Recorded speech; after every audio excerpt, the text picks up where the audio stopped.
Hello. This is a video review of the JG AK47. This is a long barrel version. I've owned this for a couple of months. It's pretty good. It's basically a poor man's support gun. It's the only way to describe it. You have because of the extended barrel, you get extended range. Now I'm going to run over a couple of the features. The main feature is the bipod. It comes with the gun. It's actually quite good. Now, a thing to note is you'll have a screw in the top. Be very careful. Someone was playing around mine and snapped the screw, so the bipod is free. So what I did was I put a bit of black tape up here, and I'm going to use some araldite to hold it in place. The woodwork, or the replica woodwork I should say, is plastic on this gun. There are some metal components, the barrel, the port. The bipod is nearly all metal. The top cover, the lower receiver is plastic. The actual charging handle is metal. Good recoil spring. It has a short type metal magazine. Mine didn't work when it came with the gun. I had to alter that. I took it apart and just this little piece just there. Now, a complaint on this gun is the sights. The sights are basic. They're non-adjustable on the rear. I think they're taken from the 74 U. They're not AK-47 standard sights. It's a bit of a pain in the arse, but you can't do anything about it. The other thing is there is no mounting rail on either side of the gun. So the sights what you have and what you're stuck with. You may be able to get a high cap sight and drill it and mount it on. That might be a possibility if you want a red dot sight if you're desperate. As for the select fire, push down for semi, halfway up for full auto. I can say it is accurate. You can use it almost like a sniper rifle. It has a CQB kind of limits, pushed about 350, 355.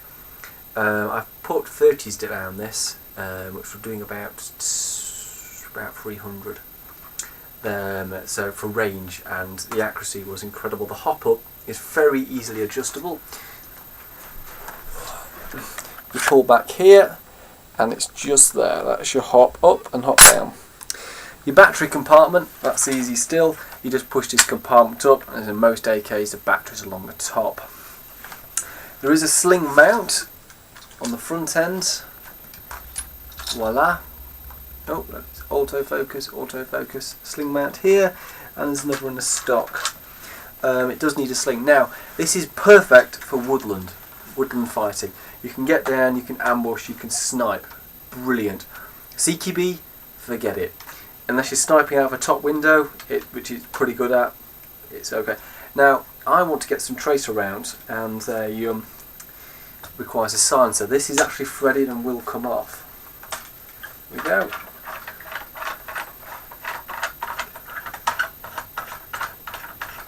It's in a reverse threading 14mm, which is, I believe, Airsoft standard. Voila. And the actual brass barrel stops about somewhere around here. So you can mount, if you want a different flash hider or a suppressor or a tracer unit, go ahead. I would advise, if you use a support gun, getting a different type of magazine. Something low profile. That's not most AK mags. They, I do believe, they do a drum mag. That might work a bit better. So you can work with the bipod. Oh, let's get us back on. It's playing ball. There we go. Now you can adjust the front elevation on the gun, but just leave it as it is. The sights are usable.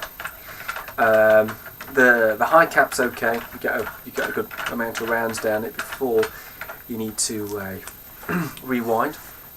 I will say though, when you shoulder it and you look down, it all lines up rather nicely. But when your bipod's broke and it swings from side to side, it's a tad annoying. It's easy just to flick into semi. Sounds good. Battery's dying a bit. Full auto. That's pretty much it. I've seen this gun for about 150. I didn't pay that. I was quite fortunate and paid around the 105 mark. Got it for a bargain. I will say if your bipod does break, I put tape on here to stop the base of the bipod scratching the wood underneath. I'm going to replace that with some fabric or something, and I'm looking to put a little bit of camo on the gun. It is a little bit shiny, which isn't very good if you're playing outside.